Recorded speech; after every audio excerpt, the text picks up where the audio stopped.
ಎಲ್ಲರಿಗೂ ಶುಭ ಮುಂಜಾನೆ. ನನ್ನ ಹೆಸರು ಹರೀಶ್ ಪಾಟೋಳಿ. ನಾನು ನಿಮ್ಮ ನೂತನ ವಿಜ್ಞಾನ ಶಿಕ್ಷಕ. ಪ್ರಿಯ ವಿದ್ಯಾರ್ಥಿಗಳೇ, ನಿಮ್ಮ ವಿಜ್ಞಾನ ವಿಷಯದಲ್ಲಿ ಇವತ್ತು ನಾನು ಅಧ್ಯಾಯ 8 ಚಲನೆ ಎಂಬ ಪಾಠವನ್ನು ಪ್ರಾರಂಭಿಸ್ತಾ ಇದ್ದೇನೆ.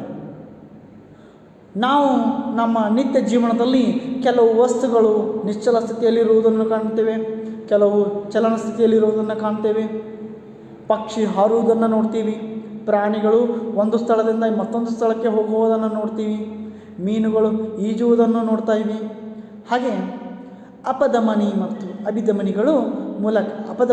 ಅಭಿಧಮನಿಗಳ ಮೂಲಕ ರಕ್ತವು ಹರಿಯುತ್ತದೆ. ಇದನ್ನು ಗಮನಿಸಿದ್ದೀರಿ. ಮತ್ತು ಮೋಟಾರ್ ವಾಹನಗಳು ಒಂದು ಸ್ಥಳದಿಂದ ಮತ್ತೊಂದು ಸ್ಥಳಕ್ಕೆ ಚಲಿಸುತ್ತವೆ. ಹಾಗೂ ಗ್ರಹಗಳು ಈಗಾಗಲೇ ಗಮನಿಸಿದ ಎಷ್ಟೋ ನಕ್ಷತ್ರಗಳು ಕೂಡ ನಕ್ಷತ್ರಗಳ ಚಲನೆಯನ್ನು ನೀವು ಗಮನಿಸಿರ್ತೀರಿ. ಸೊ ಈ ಒಂದು ಎಲ್ಲ ವಸ್ತುಗಳ ಸ್ಥಾನ ಪಲ್ಲಟ ಅಂತೇಳಿ ಕರಿತೀವಿ. ಸ್ಥಾನ ಪಲ್ಲಟ ಅಂತೇಳಿ ಕರಿತೀವಿ.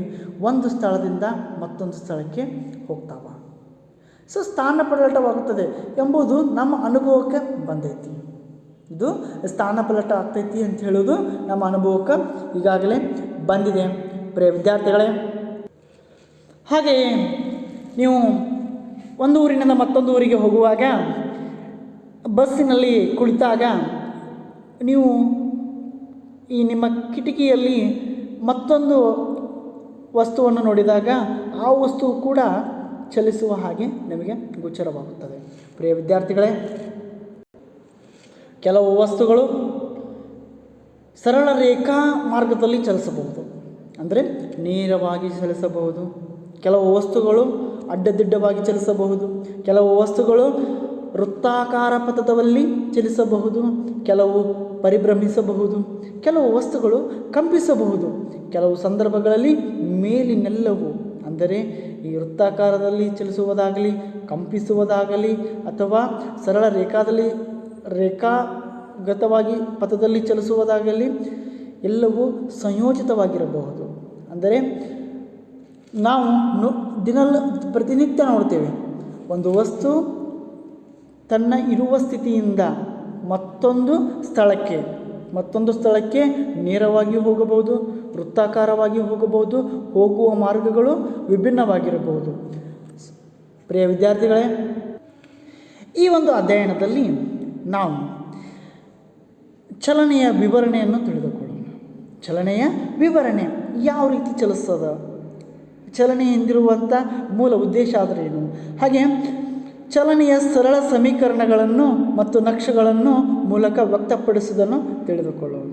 ಸೊ ಯಾವ ರೀತಿಯಾಗಿ ಚಲನೆಗಳನ್ನು ವ್ಯಕ್ತಪಡಿಸಬೇಕು, ನಕ್ಷೆಗಳ ಮೂಲಕ ಆಗಲಿ ಸಮೀಕರಣಗಳ ಮೂಲಕ ಆಗಲಿ ನಾವು ಚಲನೆಯನ್ನು ವ್ಯಕ್ತಪಡಿಸಬೇಕೆಂದು ತಿಳಿದುಕೊಳ್ಳೋಣ. ನಂತರ ವೃತ್ತೀಯ ಚಲನೆಯನ್ನು ವಿವರಿಸುವ ವಿಧಾನಗಳ ಬಗ್ಗೆ ಚರ್ಚಿಸೋಣ. ನಂತರ ಏನು ಮಾಡೋಣ ಅಂತಂದರೆ ವೃತ್ತೀಯ ಚಲನೆಯ ವಿವರಿಸುವ ವಿಧಾನಗಳ ಬಗ್ಗೆ ಚರ್ಚಿಸೋಣ. ಪ್ರಿಯ ವಿದ್ಯಾರ್ಥಿಗಳೇ, ಚಲನೆಯಲ್ಲಿ ನೀವು ನೋಡ್ತಾ ಇರ್ಬೋದು ಪ್ರಿಯ ವಿದ್ಯಾರ್ಥಿಗಳೇ, ನಿಯಂತ್ರಿತ ಚಲನೆಯೂ ಇರ್ತದೆ, ಅನಿಯಂತ್ರಿತ ಚಲನೆಯೂ ಇರ್ತದೆ. ನಿಯಂತ್ರಿತ ಚಲನೆ ಅಂತಂದ್ರೆ ಏನಪ್ಪ ಅಂತಂದ್ರೆ ನಮ್ಮ ನಿಯಂತ್ರಣದಲ್ಲಿರುವಂಥ ಒಂದು ಚಲನೆ. ಉದಾಹರಣೆ ಹೇಳ್ಬೇಕಂತಂತಂದರೆ, ನಾವು ಈ ಒಂದು ಫ್ಯಾನ್ ಬಟನ್ನ ಆನ್ ಮಾಡಿದಾಗ ಅಲ್ಲಿರುವಂಥ ವಿದ್ಯುತ್ ಹರಿದು ಹೋಗಿ ಫ್ಯಾನನ್ನು ಮಾತ್ರ ತಿರುಗಿಸಲ್ಪಡ್ತದೆ. ಅದು ನಿಯಂತ್ರಿತ ಚಲನೆ. ಇಷ್ಟೇ ದೂರ ಹೋಗ್ಬೇಕಂತೇಳಿ ನಾವನ್ನ ಏನು ಮಾಡ್ತೀವಿ, ಸೆಟ್ ಮಾಡಿರ್ತೀವಿ. ಇದು ನಿಯಂತ್ರಿತ ಚಲನೆ. ಅಕಸ್ಮಾತ್ ನಾವು ಈ ಒಂದು ಲೈಟ್ ಬಟನ್, ಅಂದರೆ ಈ ಬಲ್ಬ್ ಬಟನನ್ನು ಆನ್ ಮಾಡಿದಾಗ ಬಲ್ಬ್ ಮಾತ್ರ ಗ್ಲೋ ಆಗುತ್ತೆ, ಅಂದರೆ ಆ ಬಲ್ಬ್ ಮಾತ್ರ ಬೆಳಕನ್ನು ಹೊರಸೂಸುತ್ತದೆ, ಬಲ್ಬ್ ಮಾತ್ರ ಆನ್ ಆಗ್ತದೆ. ಇದು ಒಂದು ನಿಯಂತ್ರಿತ ಚಲನೆ. ಅಕಸ್ಮಾತ್ ರಿಮೋಟನ್ನು ತೆಗೆದುಕೊಂಡು ಟಿ ವಿಯಲ್ಲಿ ನಾವು ಈ ಒಂದು ಚಾಲನ್ಗಳನ್ನು ಬದಲಿ ಮಾಡ್ತೀವಲ್ಲ, ಆ ರೀತಿ ಬದಲಿ ಮಾಡೋದು ಒಂದು ನಿಯಂತ್ರಿತ ಚಲನೆ ಅಂತ ಹೇಳ್ಬೋದು. ಇದು ಒಂದು ನಿಯಂತ್ರಿತ ಚಲನೆ. ಇನ್ನು ಅನಿಯಂತ್ರಿತ ಚಲನೆ ಅಂತಂತಂದರೆ ಏನಪ್ಪ ಅಂತಂದ್ರೆ, ಅನಿಯಮಿತವಾಗಿ ಚಲನೆ ಮಾಡ್ತಾವೆ. For example ಚಂಡಮಾರುತವಾಗಿರ್ಬೋದು. ಪ್ರಿಯ ವಿದ್ಯಾರ್ಥಿಗಳೇ, ನೀವು ಚಂಡಮಾರುತವನ್ನು ಗಮನಿಸಿದ್ರಿ. ಚಂಡಮಾರುತ ಹೀಗೆ ಹೋಗ್ಬೇಕಂತೇನಿಲ್ಲ, ಇಷ್ಟೇ ದೂರ ಹೋಗ್ಬೇಕಂತೇನಿಲ್ಲ, ಅಥವಾ ಇಷ್ಟೇ ವೇಗದಲ್ಲಿ ಹೋಗ್ಬೇಕಂತೇನಿಲ್ಲ. ಚಂಡಮಾರುತ ಅನಿಯಮಿತವಾದಂಥದ್ದು. ಅದಕ್ಕೆ ಅದು ನಾವು ಇಮ್ಯಾಜಿನ್ ಕೂಡ ಮಾಡೋಕ್ಕಾಗೋದಿಲ್ಲ. ಹಾಗೆ ನೀವು ನೀರಿನ ಚಲನೆಯನ್ನು ಗಮನಿಸ್ತೀರಿ, ನದಿಯಲ್ಲಿ ಹರಿಯುವಂಥ ನೀರಾಗಿರ್ಬೋದು, ಅದು ಅನಿಯಮಿತ ಚಲನೆ ಆಗಿರ್ತದೆ. ಸೊ ಪ್ರಿಯ ವಿದ್ಯಾರ್ಥಿಗಳೇ, ನಾ ಹೇಳೋದೇನಪ್ಪ ಅಂತಂದ್ರೆ, ವಿದ್ಯುತ್ ಆಗಲಿ, ಆಮೇಲೆ ಕೆಲವೊಂದಿಷ್ಟು ಯಂತ್ರೋಪಕರಣಗಳ ಚಲನೆಗಳಾಗಲಿ ನಮ್ಮ ನಿಯಂತ್ರಣದಲ್ಲಿರ್ತವೆ. ಆದರೆ ಈ ಒಂದು ಚಂಡಮಾರುತ ಆಗಲಿ, ಆಮೇಲೆ ಈ ಸುನಾಮಿ ಆಗಲಿ, ಇವೆಲ್ಲವೂ ಅನಿಯಂತ್ರಿತ ಚಲನೆಗಳಾಗಿರ್ತವೆ. ಪ್ರಿಯ ವಿದ್ಯಾರ್ಥಿಗಳೇ, ಮೊದಲಿಗೆ ನಾವು ಚಲನೆಯ ವಿವರಣೆಗಳನ್ನು ತಿಳಿದುಕೊಳ್ಳೋಣ. ಚಲನೆಯ ವಿವರಣೆಗಳು, ನಾವು ಒಂದು ವಸ್ತುವಿನ ಸ್ಥಳವನ್ನು ಸೂಚಿಸಲು ಮತ್ತೊಂದು ಸ್ಥಿರ ಬಿಂದುವಿನೊಂದಿಗೆ ಹೋಲಿಸಿ ತಿಳಿಯಬಹುದು. ಒಂದು ಉದಾಹರಣೆ ಏನಪ್ಪ ಅಂತಂದ್ರೆ, ಒಂದು ಗ್ರಾಮದಲ್ಲಿರುವ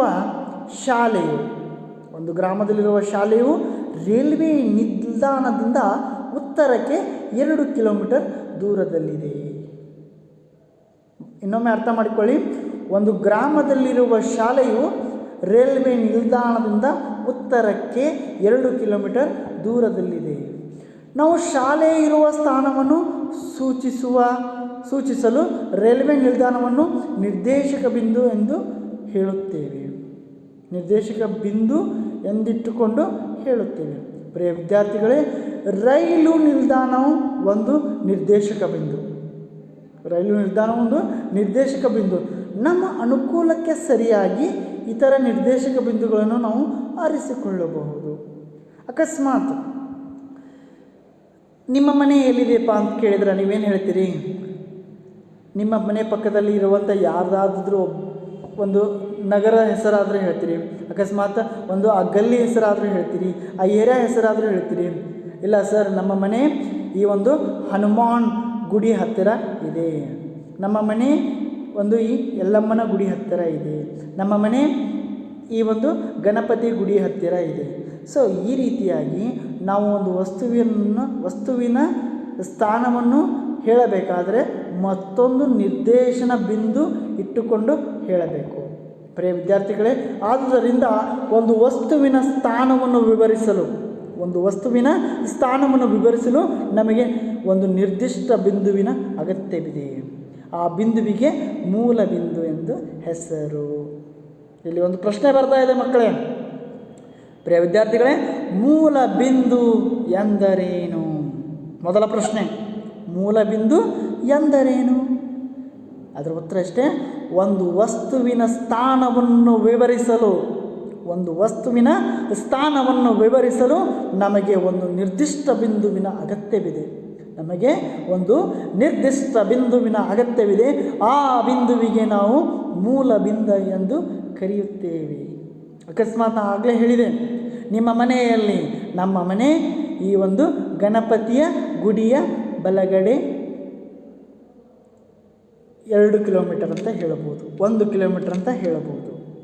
ನಮ್ಮ ಮನೆ ಸಾಯಿ ನಿಕೇತನ ಶಾಲೆಯ ಎಡಬದಿಯಲ್ಲಿ 100 ಮೀಟರ್ ಅಂತ ಹೇಳಬಹುದು. ಸೊ ಈ ರೀತಿಯಾಗಿ ಒಂದು ವಸ್ತುವಿನ ಸ್ಥಳದ ಬಗ್ಗೆ ಹೇಳುವಾಗ, ಪ್ರಿಯ ವಿದ್ಯಾರ್ಥಿಗಳೇ, ಸರಳ ರೇಖಾ ಚಲನೆ ಈಗ ಗಮನಿಸ್ತಿರ್ತೀರಿ, ಅಲ್ಲಿ ಒಂದು ಸರಳ ರೇಖಾ ಚಲನೆ ಇದೆ. ಸೊ ಸರಳ ರೇಖಾ ಪಥದಲ್ಲಿರುವ ವಸ್ತುವಿನ ಸ್ಥಾನಗಳು. ಪ್ರಿಯ ವಿದ್ಯಾರ್ಥಿಗಳೇ, ಈಗ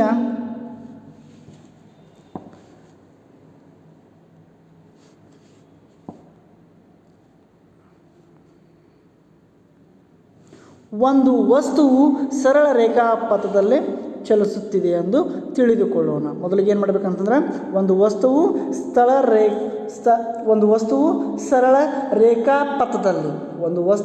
ಸರಳ ರೇಖಾ ಪಥದಲ್ಲಿ ಚಲಿಸುತ್ತಿದೆ ಎಂದು ತಿಳಿದುಕೊಳ್ಳೋಣ. ನಂತರದಲ್ಲಿ ವಸ್ತುವು ತನ್ನ ಪ್ರಯಾಣವನ್ನು ಓ ಬಿಂದುವಿನಿಂದ ಪ್ರಾರಂಭಿಸುತ್ತದೆ.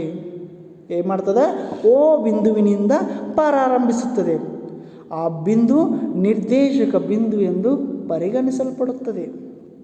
ಮತ್ತೊಮ್ಮೆ ಗಮನಿಸಿ, ಒಂದು ವಸ್ತುವು ಸರಳ ರೇಖಾಪಥದಲ್ಲಿ ಚಲಿಸುತ್ತದೆ ಎಂದು ತಿಳಿದುಕೊಂಡ ನಂತರ ವಸ್ತುವು ತನ್ನ ವಸ್ತು ತನ್ನ ಪ್ರಯಾಣವನ್ನು ಓ ಬಿಂದುವಿನಿಂದ ಪ್ರಾರಂಭಿಸುತ್ತದೆ. ಇಲ್ಲಿ ಗಮನಿಸಿ, ಓ ಬಿಂದುವಿನಿಂದ ಪ್ರಾರಂಭಿಸುತ್ತದೆ.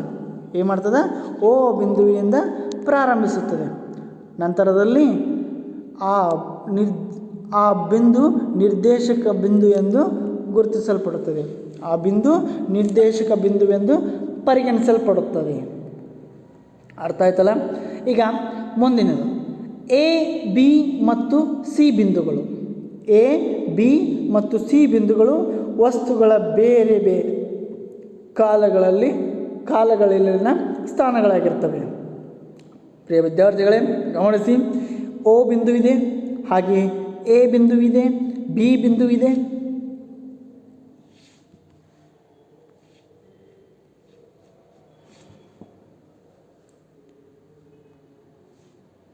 ಪ್ರಿಯ ವಿದ್ಯಾರ್ಥಿಗಳೇ ಇಲ್ಲಿ ಗಮನಿಸಿ, ಎ ಬಿಂದು ಇದೆ, ಇಲ್ಲಿ ಬಿ ಬಿಂದು ಇದೆ, ಇಲ್ಲಿ ಸಿ ಬಿಂದು ಇದೆ, ಇದು ಓ ಬಿಂದು ಇದೆ.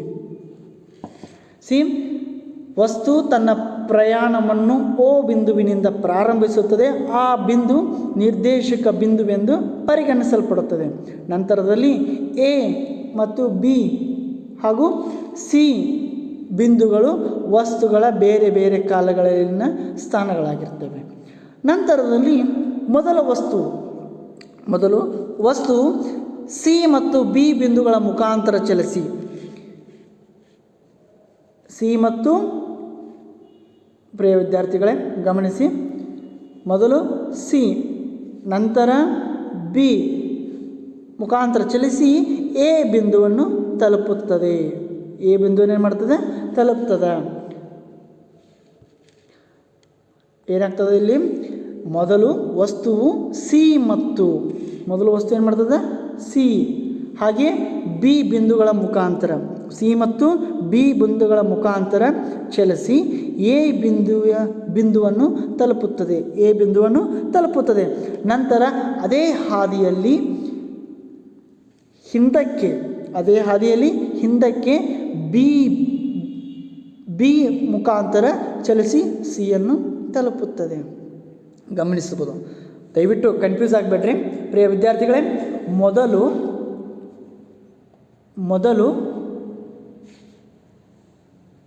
ವಸ್ತು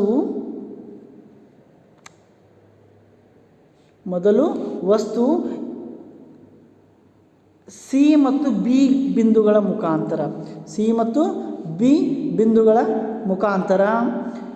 ಚಲಿಸಿ, ಗಮನಿಸಿ, ಈ ಒಂದು ಪಥದಲ್ಲಿ ಸಿ ಮತ್ತು ಬಿ ಬಿಂದುಗಳ ಮುಖಾಂತರ ಚಲಿಸಿ ಎ ಬಿಂದುವನ್ನು ತಲುಪುತ್ತದೆ. ಗಮನಿಸಿದರೆ ಎ ಬಿಂದುವನ್ನು ತಲುಪುತ್ತದೆ. ನಂತರ ಅದೇ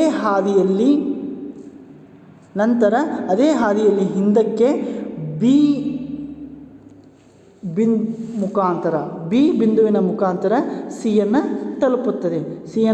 ತಲುಪುತ್ತದೆ. ಅರ್ಥ ಆಯ್ತಲ್ಲ?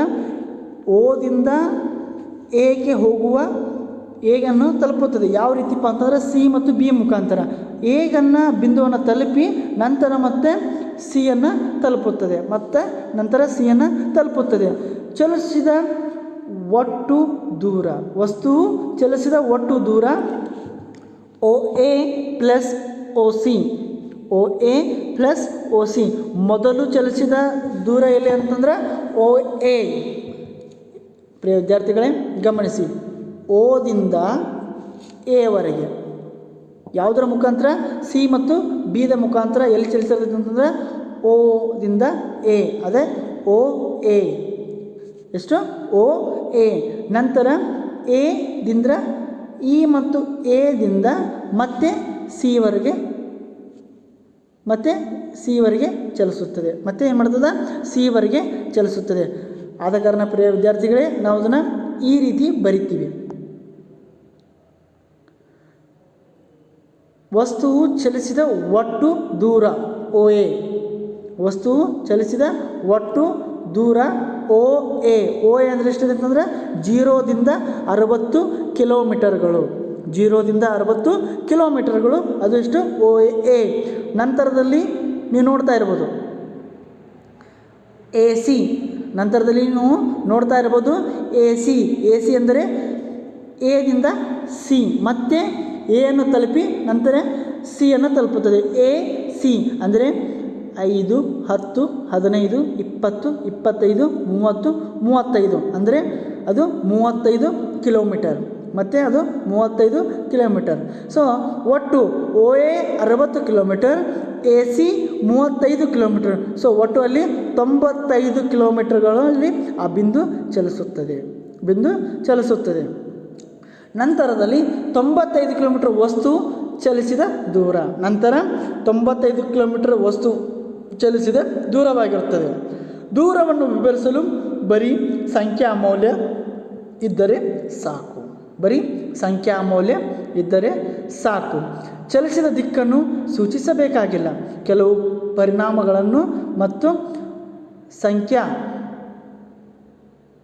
ಮೌಲ್ಯಗಳಿಂದ ಮಾತ್ರ ಸೂಚಿಸುತ್ತದೆ. ಪ್ರಿಯ ವಿದ್ಯಾರ್ಥಿಗಳೇ, ದೂರವನ್ನು ವಿವರಿಸಲು ಬರೀ ಸಂಖ್ಯಾ ಮೌಲ್ಯ ಮಾತ್ರ ಸಾಕು.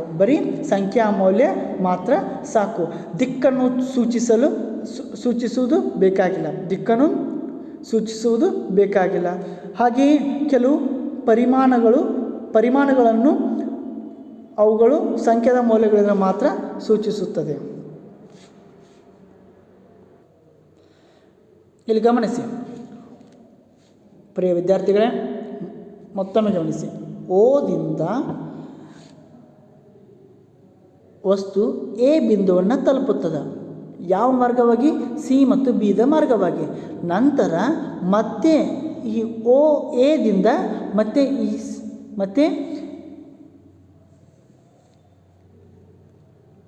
ಅದೇ ಹಾದಿಯಲ್ಲಿ ಸಿಯನ್ನು ತಲುಪುತ್ತದೆ. ಸಿಯನ್ನು ತಲುಪುತ್ತದೆ. ಸೊ ಇದರಿಂದ 5, 10, 15, 20, 25, 30, 35. ಸೊ ಮೊದಲು ಚಲಿಸಿದ ದೂರ 60 ಕಿಲೋಮೀಟರ್. ನಂತರದಲ್ಲಿ ಎದಿಂದ ಸಿವರೆಗೆ ಹಿಂತಿರಿದ ಕಿಲೋಮೀಟರ್ 35 ಕಿಲೋಮೀಟರ್. ಸೊ ಈ ರೀತಿಯಾಗಿ ಆ ವಸ್ತುವು ಸಿ ಮತ್ತು ಬಿ ಬಿಂದುಗಳ ಮುಖಾಂತರ ಚಲಿಸಿ ಎ ಬಿಂದುವನ್ನು ತಲುಪುತ್ತದೆ. ನಂತರ ಅದೇ ಹಾದಿಯಲ್ಲಿ ಹಿಂದಕ್ಕೆ ಬಿ ಮುಖಾಂತರ ಚಲಿಸಿ ಮತ್ತು ಸಿಯನ್ನು ತಲುಪುತ್ತದೆ. ವಸ್ತುವು ಚಲಿಸಿದ ಒಟ್ಟು ದೂರ OA ಎಷ್ಟು? 60 ಕಿಲೋಮೀಟರ್. ಅದನ್ನು ಇಲ್ಲಿ ಬರೆದೀವಿ. ಓಕೆ. ಹಾಗೆ AC ಮತ್ತೆ ಮರಳಿ ಎದಿಂದ ಸಿ ಅದೆಷ್ಟು? 35 ಕಿಲೋಮೀಟರ್. ಅದನ್ನು ಇಲ್ಲ ಬರೆದಿದ್ದೀವಿ. ನಂತರದಲ್ಲಿ ಒಟ್ಟು ಟೋಟಲ್ 95 ಕಿಲೋಮೀಟರ್. ಅದನ್ನು ಇಲ್ಲ ಬರೆದಿದ್ದೀವಿ. ಪ್ರಿಯ ವಿದ್ಯಾರ್ಥಿಗಳೇ, ಸೊ 95 ಕಿಲೋಮೀಟರ್ ವಸ್ತು ಚಲಿಸಿದ ಒಟ್ಟು ದೂರವನ್ನು ವಿವರಿಸಲು ಬರೀ ಸಂಖ್ಯಾ ಮೌಲ್ಯ ಇದ್ದರೆ ಸಾಕು. ಚಲಿಸಿದ ದಿಕ್ಕನ್ನು ಸೂಚಿಸಬೇಕಾಗಿಲ್ಲ. ಹಾಗೆಯೇ ಕೆಲವು ಪರಿಮಾಣಗಳನ್ನು ಅವುಗಳ ಸಂಖ್ಯಾ ಮೌಲ್ಯಗಳಿಂದ ಮಾತ್ರ ಸೂಚಿಸುತ್ತದೆ. ಪ್ರಿಯ ವಿದ್ಯಾರ್ಥಿಗಳೇ, ಒಂದು ಭೌತ ಪರಿಮಾಣದ ಸಂಖ್ಯಾ ಮೌಲ್ಯವನ್ನು ಪ್ರಮಾಣ ಎಂದು ಕರೆಯುತ್ತಾರೆ. ಪ್ರಮಾಣ ಎಂದರೇನು? ಒಂದು ಅಂಕದ ಪ್ರಶ್ನೆ. ಪ್ರಮಾಣ ಎಂದರೇನು? ಒಂದು ಭೌತ ಪರಿಮಾಣದ ಸಂಖ್ಯೆಯ ಮೌಲ್ಯವನ್ನು ಪ್ರಮಾಣ ಎಂದು ಕರೆಯುತ್ತಾರೆ ಅಥವಾ ಪ್ರಮಾಣ ಎಂದು ಕರೆಯುತ್ತಾರೆ. ಪ್ರಿಯ ವಿದ್ಯಾರ್ಥಿಗಳೇ, ಪ್ರಾರಂಭಿಕ ಸ್ಥಾನದಿಂದ ಅಂತಿಮ ಸ್ಥಾನಕ್ಕೆ ಇರುವ ಅತ್ಯಂತ ಕನಿಷ್ಠ ದೂರವನ್ನು ಸ್ಥಾನಪಲ್ಲಟ ಎಂದು ಕರೆಯುತ್ತಾರೆ. ಇದು ಒಂದು ಅಂಕದ ಪ್ರಶ್ನೆ. ಇದು ಭಾಳ ಇಂಪಾರ್ಟೆಂಟ್ ಪ್ರಶ್ನೆ. ಪ್ರಾರಂಭಿಕ ಸ್ಥಾನದಿಂದ ಅಂತಿಮ ಸ್ಥಾನಕ್ಕೆ ಇರುವ ಅತ್ಯಂತ ಕನಿಷ್ಠ ದೂರವನ್ನು ಸ್ಥಾನಪಲ್ಲಟ ಎಂದು ಕರೆಯುತ್ತಾರೆ. ಪ್ರಾರಂಭಿಕ ಸ್ಥಾನದಿಂದ ಅಂತಿಮ ಸ್ಥಾನಕ್ಕೆ ಇರುವ ಅತ್ಯಂತ ಕನಿಷ್ಠ ದೂರವನ್ನು ಸ್ಥಾನಪಲ್ಲಟ ಎಂದು ಕರೆಯುತ್ತಾರೆ. ಸೊ ಸ್ಥಾನಪಲ್ಲಟ ಅಂದ್ರೆ ಅಂತೇಳಿ ನಿಮಗೆ 1 ಮಾರ್ಕ್ಸಿಗೆ ಕೇಳಬಹುದು. ಸ್ಥಾನಪಲ್ಲಟ ಅಂದರೆ ಏನು ವಿದ್ಯಾರ್ಥಿಗಳೇ? ಪ್ರಾರಂಭಿಕ ಸ್ಥಾನದಿಂದ ಅಂತಿಮ ಸ್ಥಾನಕ್ಕೆ ಇರುವ ಕನಿಷ್ಠ ದೂರವನ್ನು ಸ್ಥಾನಪಲ್ಲಟ ಎಂದು ಕರೆಯುತ್ತಾರೆ. ಈಗಾಗಲೇ ನೀವು ಗಮನಿಸಿದ್ರಿ, ಇದು ಒಂದು ಬಿಂದು, ಇದು ಒಂದು ಬಿಂದು. ಇಲ್ಲಿರುವಂಥ ವಸ್ತು ಓ ಬಿಂದುವಿನಲ್ಲಿರುವಂಥ ವಸ್ತು ಎ ಬಿಂದುವನ್ನು ಮುಟ್ಟಬೇಕಾದ್ರೆ ಕೆಲವೊಂದಿಷ್ಟು ಇಲ್ಲಿ ಡಿಸ್ಟೆನ್ಸ್ ಇದೆ. ಇಲ್ಲಿ ಒಂದು ಏನದ ಡಿಸ್ಟೆನ್ಸ್ ಇಲ್ಲ. ಇದಕ್ಕೆ ಏನಂತ ಕರಿತೀವಿ ನಾವು? ಸ್ಥಾನಪಲ್ಲಟ ಅಂಥೇಳಿ ಕರಿತೀವಿ. ಒಂದು ವಸ್ತುವಿನ ಸ್ಥಾನಪಲ್ಲಟವು ಅದು ಚಲಿಸಿದ ದೂರಕ್ಕೆ ಸಮನಾಗಿರುವುದಿಲ್ಲ. ಒಂದು ವಸ್ತುವಿನ ಸ್ಥಾನಪಲ್ಲಟವು ಅದು ಚಲಿಸಿದ ದೂರಕ್ಕೆ ಸಮನಾಗಿರುವುದಿಲ್ಲ.